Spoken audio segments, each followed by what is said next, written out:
Selamat malam sahabat Petra yang dikasihi Tuhan. Malam hari ini, Rema Renungan Malam akan dilayani oleh Bapak Pendeta Anang Sumanto dari GKM Yogyakarta Cabang Pundong dengan tema Biarlah di lembah ini dibuat parit-parit. 2 Raja-Raja 3 ayat 16. Mari sahabat Petra kita menyiapkan hati untuk mendengarkan, merenungkan firman Tuhan. Selamat bersekutu, Tuhan Yesus memberkati. Sahabat Petra, sebelum kita mendengarkan firman Tuhan, merenungkan bagian firman Tuhan ini, kita berdoa. Dalam kasih setia dan pemeliharaan Tuhan, kami rindu datang kepadamu, sehingga perenungan malam hari ini meneguhkan kami sebagai anak-anak-Mu yang seharusnya melibatkan Engkau hari lepas hari, bahwa hari ini baik, besok baik, dan seterusnya baik. Harinya Tuhan, dan kami ingin dalam Tuhan. Dalam Kristus Yesus kami berdoa. Amin. Selamat malam sahabat Petra yang dikasihi Tuhan. Rema pada malam hari ini dengan tema persiapkan diri Anda, dari 2 Raja-Raja 3 ayat 16. Demikian firman Tuhan. Kemudian berkatalah ia, beginilah firman Tuhan, biarlah di lembah ini dibuat parit-parit. Sahabat Petra yang dikasihi Tuhan, Jepang merupakan negara yang rawan bencana alam karena letaknya di cincin api Pasifik dan pertemuan lempeng tektonik. Bencana alam yang sering terjadi di Jepang adalah gempa bumi, tsunami, letusan gunung Merapi, dan angin topan. Nah, bagaimana persiapan Jepang melakukan berbagai persiapan secara khusus dalam menghadapi tsunami? Yang pertama, persiapan struktural. Di Jepang, membangun tanggul, bendungan, dan bangunan lain untuk mengurangi banjir, serta bangunan saluran penguras air di pinggiran kota, membangun gedung dan infrastruktur publik yang tahan gempa, serta menggunakan teknologi mutakhir seperti sistem suspensi bangunan dan struktur fleksibel. Tentunya dengan persiapan struktural ini sangat membantu dengan adanya tsunami, maka bangunan-bangunan akan tetap kokoh berdiri, serta tidak terjadi banjir yang cukup besar. Serta yang kedua, yaitu dengan sistem peringatan dini, yaitu dengan menggunakan sirine, notifikasi langsung ke ponsel, dan informasi di media massa, melakukan latihan evakuasi dan simulasi bencana. Tentunya dengan sistem yang cukup canggih dan latihan evakuasi membuat masyarakat yang ada di Jepang begitu cepat akan bertindak bila ada tsunami yang datang. Yang ketiga, dengan edukasi kepada masyarakat, yaitu dengan melakukan pendidikan kepada warga rumah yang tahan gempa, melakukan diskusi di setiap keluarga tentang kesiapsiagaan, melakukan seminar untuk penduduk dan tukang bangunan, serta melakukan pelatihan-pelatihan dan simulasi sejak bangku sekolah dasar. Masyarakat diedukasi sejak dini, dari awal, sejak sekolah dasar sudah mendapatkan penanganan yang cukup bagus, sehingga kita melihat kesadaran yang sangat penting bagi masyarakat yang ada di sana. Nah, sahabat Petra, persiapan dilakukan supaya tidak banyak adanya korban dan kerusakan bangunan. Dan apabila tidak dilakukan persiapan itu, pastinya akan mengalami kerugian yang sangat besar. Seperti halnya yang pernah terjadi di negara kita, yaitu Indonesia.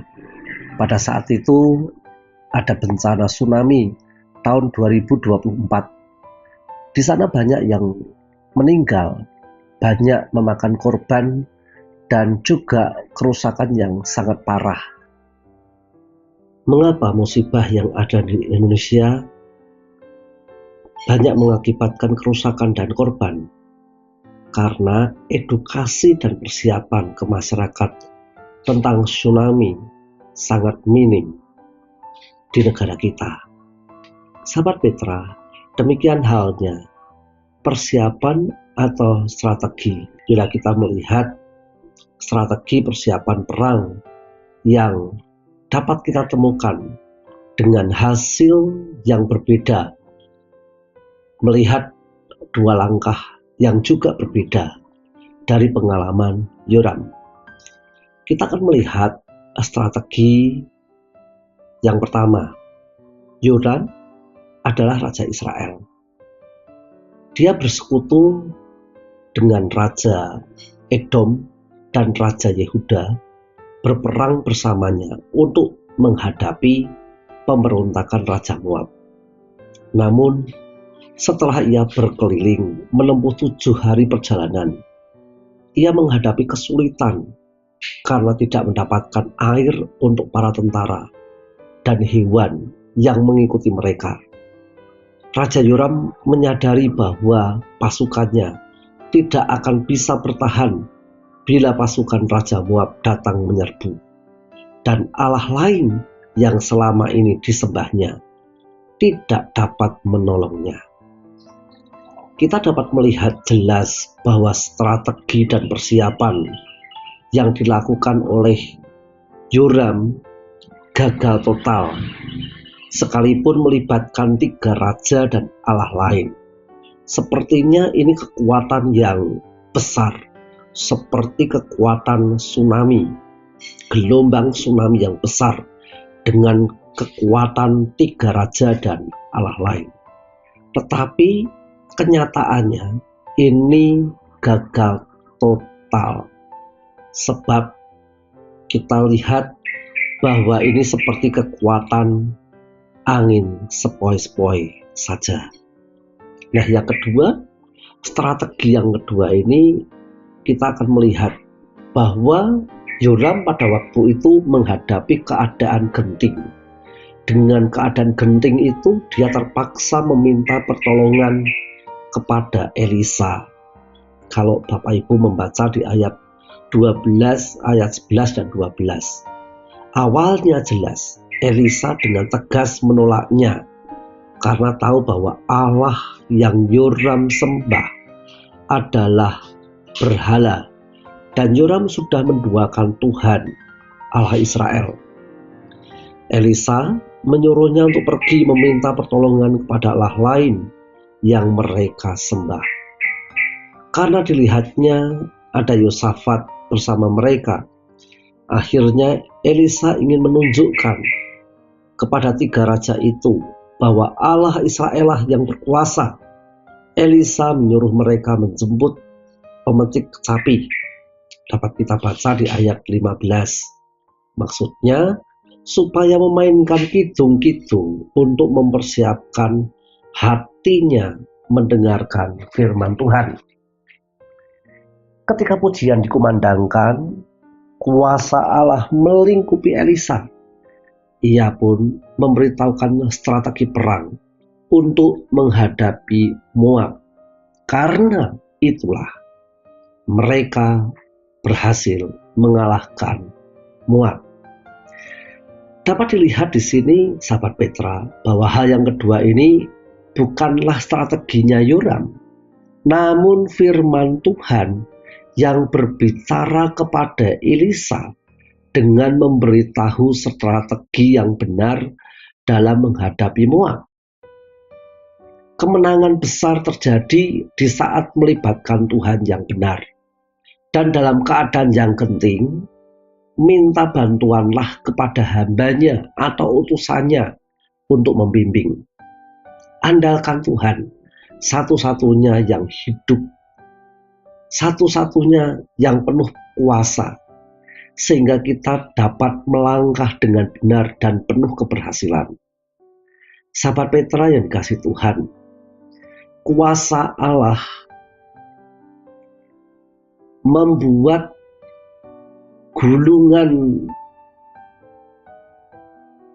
kuasa raksasa yang sangat besar melebihi kekuatan tsunami, sehingga kekuatan Moab yang sangat besar dilihat oleh Yoram dapat dikalahkan oleh Tuhan dengan kuasanya. Sahabat Petra yang kasih Tuhan, selamat melibatkan Tuhan dalam kehidupan kita, maka perjalanan kita akan berhasil dan berhasil. Tuhan Yesus memberkati kita semuanya. Amin. Firman Tuhan sudah kami dengarkan. Rema pada malam hari ini memberikan kekuatan bagi kami, bahwa kekuatan Allah seperti gulungan tsunami yang dapat melingkupi segala sesuatunya. Kekuatan besar itu mengalahkan persoalan-persoalan dalam kehidupan kita. Kami mau melibatkan Tuhan, dan Tuhan hadir tengah kami. Kami mau datang kepadamu, dan Engkau adalah satu-satunya Tuhan yang kami tinggikan, yang kami muliakan, yang kami sembah. Di dalam nama Tuhan Yesus Kristus, kami mau tidur dan kami mau menyerahkan hidup kami ke dalam tangan-Mu. Amin.